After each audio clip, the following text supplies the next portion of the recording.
Ağ atlı oğlan mətni. Biri var idi, biri yox idi. Daşgüvar adlı zalım şah var idi. Şahın Xambala və Beybala adlı güclü qüvvətli oğlanları var idi. Padşah da onlara baxıb, mənim bəy balam, mənim xan balam deyə sevib oxşayardı. Padşahın bir mehdəri var idi. Oğlu Nərbalı ilə birlikdə şahın atlarını bəsləyirdi. Bir gün Xambala İlxıdan şahzadəyə yaraşan bir at seçmək istədi. Mehdər boz rəngli bir qulunu göstərib dedi: "Bircə il bu quluna yaxşı qulluq olunsa, cıdırda ona çatan at olmaz. Bu yabını oğlun Nərbalaya saxla" deyə Xambala başqa at seçdi. O gündən Nərbala boz quluna xüsusi qulluq etməyə başladı. Aylar keçdi. Boz, çəlimsiz qulun ağappaq, köhlən ata çevrildi.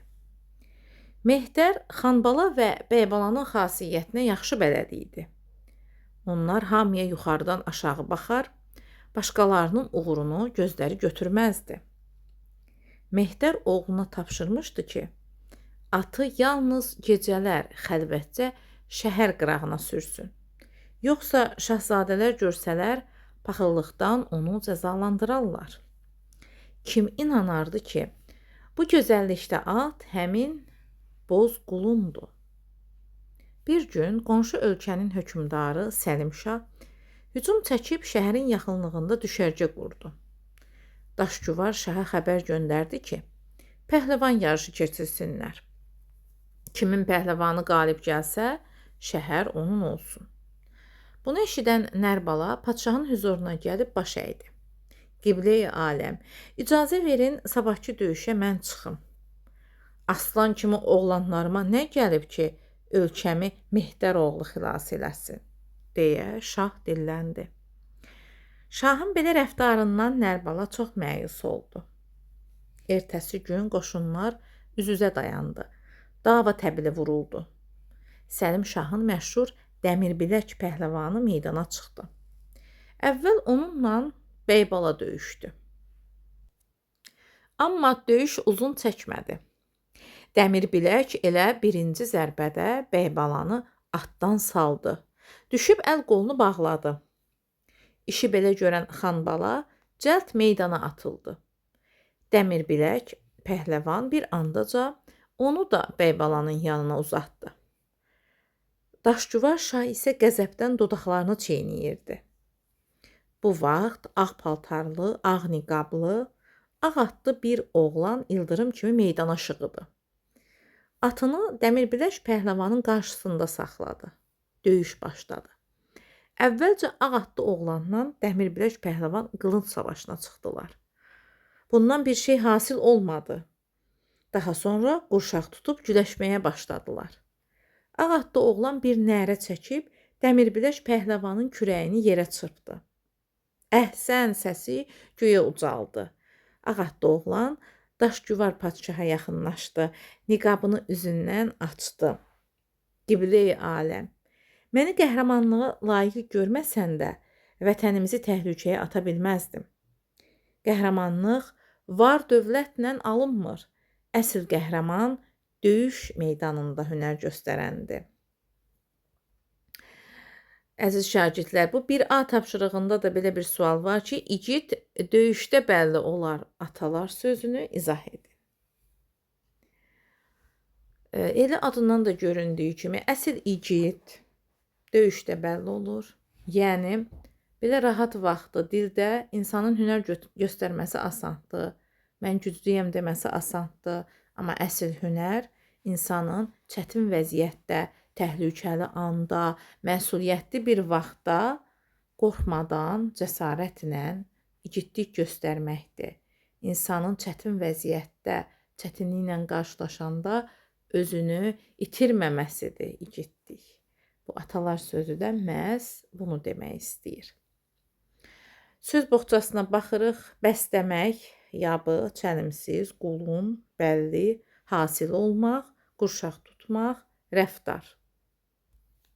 Bəsləmək, qulluq etmək, yabı, arıq, əldən düşmüş, yaraşıqsız at, çəlimsiz, arıq, bədəncə zəif, qulun, körpə at balası. Köhlən, yaxşı bəslənmiş at, hasil olmaq, əldə etmək, qurşaq tutmaq, güləşmək. Növbəti izahlara da baxaq. Qulun bildik ki, körpə at balasıdır. Kəhər, açıq şabalıdı rəngli at. Madyan, dişi at. Dayça, bir yaşlı erkək at balası. Gəlin dinləmə mətninə də qulaq asaq. Ağ atlı oğlan mətnindən ov səhnəsi. Şahzadələr Xanbala və Bəybala tez-tez ova çıxırdılar. Mehdərin oğlu Nərbalanı da özləri ilə götürürdülər ki, onlara qulluq eləsin. Vurulan heyvanları gətirsin, çadır qursun, ocaq qalasın, yemək bişirsin. Bir dəfə necə oldusa, qəfildən kolların arasından bir şir çıxıb Xanbalanın üstünə atıldı. Şir nəhəng pəncələri ilə Xanbalanın boğazından yapışdı. Bu zaman Nərbala uzaqda idi. Ocaq qalamaq üçün odun toplayırdı. Bəybala isə Xanbalanın yaxınlığında idi. Amma şiri görən kimi qardaşını qoyub qaçdı. Xanbala elə qışqırırdı ki, səsi bütün meşəyə əks-səda salırdı. Xanbalanın səsini eşidən Nərbala özünü köməyə yetirdi. Şirlə əlbayaxa oldu. Xanbalanı ölümdən xilas etdi. Xanbala çaşıb qalmışdı. Doğma qardaşı onu atıb qaçmışdı.